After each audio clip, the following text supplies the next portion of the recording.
जय हिंद दोस्तों, कैसे हो आप सब। मैं अंजनी कुमार, एक सर्विसमैन बैंकर। होप आप सब अच्छे होंगे। और आज जो टॉपिक हमने लिया वो काफ़ी महत्वपूर्ण है, स्पेशली एक सर्विसमैन भाइयों के लिए है। तो जो यंग एस्पिरेंट्स हैं वो ये वीडियो स्किप कर दे।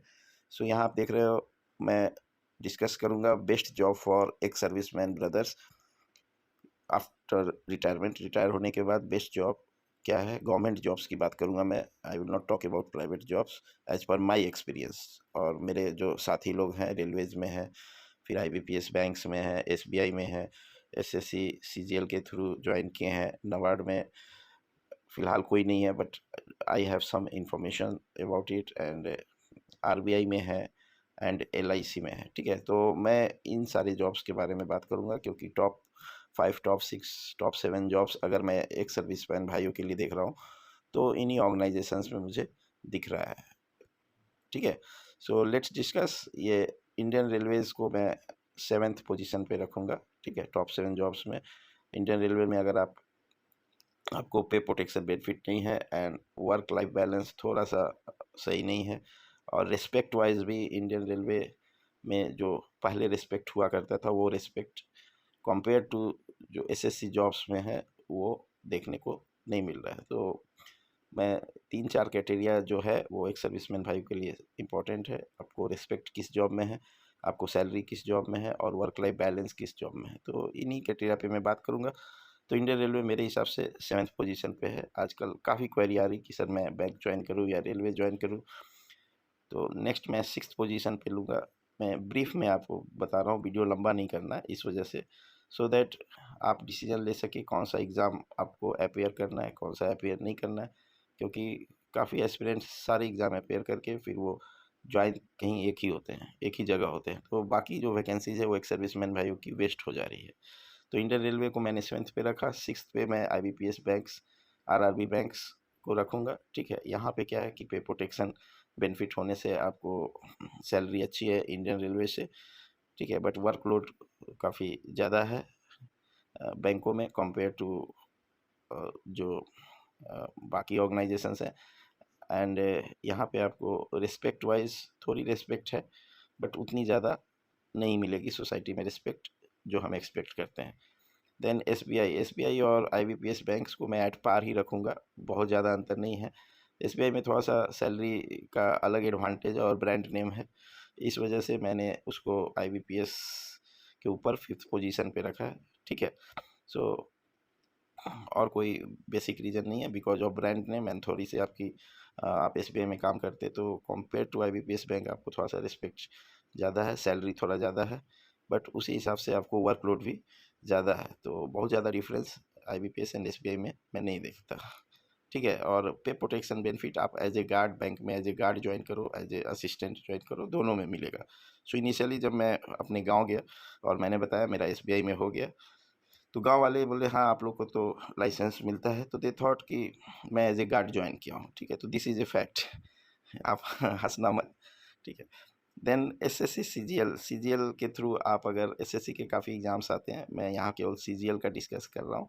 सीजीएल में एक इनकम टैक्स इंस्पेक्टर का पोस्ट है, ग्रेड पे 4600। ठीक है, तो एसएससी जॉब का सबसे बड़ा प्लस पॉइंट है कि आपको रिस्पेक्ट जो सोसाइटी में है वो compare to banking job SSC वालों को ज़्यादा है अगर आप टैक्स इंस्पेक्टर बनते हो। फिर इसमें एक ऑडिटर पोस्ट भी है, तो ऑडिटर पोस्ट मैं इंडियन रेलवे से बेटर समझता हूँ। ठीक है, बट इससे बैंकिंग की तुलना में मैं थोड़ा सा उसको बैंकिंग जॉब्स के बाद रखूँगा ऑडिटर पोस्ट को। यहाँ मैं इंस्पेक्टर पोस्ट की बात कर रहा हूँ, तो यहाँ पे ये 4th नंबर पे आ जा रहा है एसएससी सीजीएल का इंस्पेक्टर। मेरे हिसाब से ऑडिटर आप इंडियन रेलवे या ऑडिटर दोनों एट पार 7th पोजीशन पे आप ले सकते हैं। बाकी टैक्स असिस्टेंट वगैरह वो फिर आपका बेसिक पे काफ़ी कम हो जाता है और प्रमोशन थोड़ा स्लो है उसके बाद। ठीक है, तो ये 4th पोजीशन पे है SSC inspector as per my experience. Then ये नबार्ड का है, नबार्ड में असिस्टेंट, डेवलपमेंट असिस्टेंट बोलते हैं। ठीक है, फिर आरबीआई है एंड एलआईसी है। ये टॉप 3 जॉब्स है जो कि I think most of you जो आप लोग देख रहे होंगे कि टॉप 3 में क्या आने वाला है, तो ये 3 टॉप 3 जॉब्स है। और इसमें मैं आरबीआई का असिस्टेंट को टॉप पे रखूँगा। ठीक है, तो आरबीआई असिस्टेंट में पे प्रोटेक्शन के बाद काफ़ी अच्छा बेनिफिट है।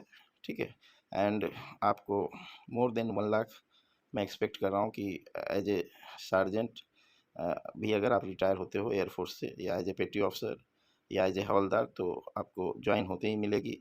इसमें आप as a attendant, group D बोलते हैं, वो भी ज्वाइन कर सकते हैं, उसमें भी पे प्रोटेक्शन है। तो सैलरी आपको अच्छी मिलेगी, बट प्रमोशन थोड़ा स्लो होगा अटेंडेंट में। और एज ए गार्ड भी ज्वाइन कर सकते हो। तो RBI assistant is the best job as per my experience. आपको क्या लगता है? आप भी अपने कमेंट में दे सकते हो कि मैंने जो भी अभी बातें बताई हैं, क्योंकि सभी एक सर्विसमैन भाई 15-20 साल 25 साल सर्विस करके रिटायर होते हैं। तो आप भी अपना फीडबैक दे सकते हो कि आपके हिसाब से कौन सा ऊपर होना चाहिए, LIC assistant and NABARD development assistant. ठीक है, इन दोनों में मैं थोड़ा सा कंफ्यूज था किसको आगे रखूँ। बेसिकली इन दोनों जॉब्स में मेरे कोई फ्रेंड नहीं है जिनसे मैं ज़्यादा इनपुट लूँ, बट यस कुछ बातें पता चली है। तो नबार्ड डेवलपमेंट असिस्टेंट को मैं एलआईसी असिस्टेंट से ऊपर रखूँगा, सेकंड पोजीशन पे। ठीक है, बिकॉज़ ये आरबीआई से ही अलग हुआ है, और काफ़ी कुछ आरबीआई के जो सैलरी और पर्क्स है उससे इसके मिलते जुलते हैं। थोड़े बहुत आरबीआई से कम हो सकते हैं, क्योंकि डिफरेंट ऑर्गेनाइजेशन हुए इसको 40 ईयर्स हो चुका है। ठीक है, तो एलआईसी असिस्टेंट को मैं थर्ड पोजीशन पे रखूँगा। सो एलआईसी असिस्टेंट में भी पे प्रोटेक्शन बेनिफिट मिलने के बाद 1 लाख के अप्रोक्स मैं यंग सार्जेंट और जेसीओ वगैरह जो हैं उनको 1,10,000 1,15,000 तक मैं एक्सपेक्ट कर रहा हूँ।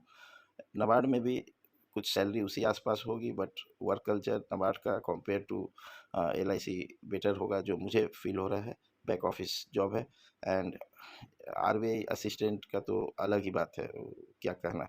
ठीक है, मैं रिसेंटली एक young junior associate RBI assistant बनकर गया, उससे बात किया, उसके साथ 2 महीने मैंने काम किए थे यहीं पे मुंबई में।